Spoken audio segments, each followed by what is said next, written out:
Guys ఛానల్‌కి ఎవరైనా కొత్తగా వచ్చినట్లయితే సబ్స్క్రైబ్ చేయడం అయితే మర్చిపోవద్దు. లైక్ అండ్ షేర్ అయితే చేయండి. మీ సపోర్ట్ అయితే నాకు ఎప్పటిలాగే ఉంటుందని కోరుకుంటూ నేను మీ ఈశ్వర్. సో అగైన్ టాపిక్‌లోకి వెళ్ళిపోతే మనము యాజ్ ఐ సెడ్ మీరు ఎవరైనా సరే ట్రిప్స్ ఎవరైనా ప్లాన్ చేస్తే మాత్రం ఎవ్వరు ఎస్కేప్ చేయడానికైతే ట్రై చేయకండి. డెఫినెట్‌గా ఎళ్ళండి. అది ఫ్యామిలీ ట్రిప్స్ అయినా అయ్యుండొచ్చు, ఫ్రెండ్స్‌తో వెళ్ళే ట్రిప్స్ అయినా అయ్యుండొచ్చు, కలీగ్స్‌తో వెళ్ళే ట్రిప్స్ అయినా అయ్యుండొచ్చు. బట్ ఫ్యామిలీతో వెళ్ళే ట్రిప్స్ డిఫరెంట్ ఉంటాయి. ఫ్రెండ్స్‌తో వెళ్ళే ట్రిప్స్ డిఫరెంట్‌గా కంపల్సరీ ఉంటాయి. ఫ్రెండ్స్‌తో వెళ్ళే ట్రిప్స్ నెవర్ ఫర్గెట్టబుల్ అన్న విధంగానే ఉంటాయి ఎప్పటికీ కూడా. అలా అని ఫ్యామిలీస్ ట్రిప్స్‌ని మాత్రం పక్కన పెట్టేసేయండి. ఫ్యామిలీ ట్రిప్స్‌తో కూడా వెళ్ళండి. Because it's a kind of a devotional అవి ఉండొచ్చు, లేకపోతే ఫారెస్ట్ ట్రెక్కింగ్, క్యాంపింగ్ ఏదైనా అవ్వనివ్వండి. డెఫినెట్‌గా వెళ్ళటానికైతే ట్రై చేయండి గైస్.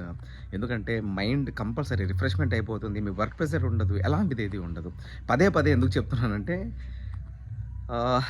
మేము ఇంతవరకు ఏం చేసామో, ఏం చూసామో తెలుసు కాబట్టి ఏమి ఎక్స్పీరియన్స్ చేసాము. ఈ వీడియో మీరు చూసినట్లయితే మీకే అర్థమైపోతుంది. మేము ఈరోజు ఏం ఎక్స్పీరియన్స్ చేసాము, ఎలా ఉన్నాము.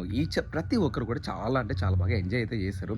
సో ఇలాంటి ట్రిప్స్ కానీ లేకపోతే ఇలాంటిది ఏదైనా ఉంటే డెఫినెట్గా మళ్ళీ మళ్ళీ అటెండ్ అయ్యేదానికైతే నేను చూస్తాను. ఎందుకంటే నేను మ్యాక్సిమం ఏ ట్రిప్స్ కానీ లేకపోతే ఏదైనా అవుటింగ్స్ కానీ స్కిప్ చేయడానికి పాసిబిలిటీ చూడను.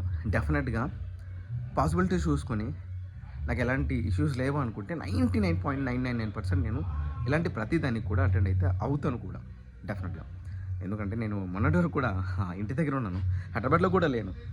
ఎస్పెషల్లీ ఈ ఇలాంటి ట్రిప్స్ మిస్ అవ్వకూడదని నేను జర్నీ చేసి మరీ వచ్చాను. అట్ ది సేమ్ టైం మళ్ళీ కూడా వెళ్ళిపోవాలి నేను. బట్ స్టిల్ నేను వచ్చి ఇక్కడ విజిట్ చేసి ఈ ఎంజాయ్మెంట్ని, ఫన్ని చూస్తున్నానంటే మీరు చూసుకోవాలి. ఎందుకంటే మైండ్ ప్రెషర్లో ఇప్పటికీ పెట్టుకోకూడదు. డబ్బులు ఈరోజు ఉంటాయి, రేపు పోతుంటాయి, అది secondary. But mind relaxation and personal life and professional life రెండింటిని బ్యాలెన్స్ చేసుకుంటూ మీరు కూడా ఇలాంటి ట్రిప్స్ కానీ వెళ్ళాలంటే ఫ్రెండ్స్తో అయితే నేను చాలా వీడియోస్ అయితే చూసాను. కానీ ప్రతి ఒక్కరు ప్లాన్ చేస్తారు, లాస్ట్ మూమెంట్కి వచ్చేసరికి నాకు పాసిబిలిటీస్ ఉండవు అని చెప్పేసి చాలామంది అనుకుంటారు. బట్ నిజంగానే పాసిబిలిటీస్ చాలా వరకు ఉండవు. బట్ అప్పుడు స్కిప్ అయినా కూడా నెక్స్ట్కి మళ్ళీ ప్లాన్ చేసుకోండి at least, so that you guys can have some relaxations. And మన ఛానల్లో అయితే upcoming videos some devotional trips అయితే ఉండబోతున్నాయి. సో నెక్స్ట్ వీక్ ఉండొచ్చు మోస్ట్లీ. సో మీరు ఒకసారి ఛానల్ సబ్స్క్రైబ్ చేసుకోండి. మిమ్మల్ని ఎలాగో అప్సెట్ అయితే చేయను, damn sure. Signing off Eshwar. Bye by.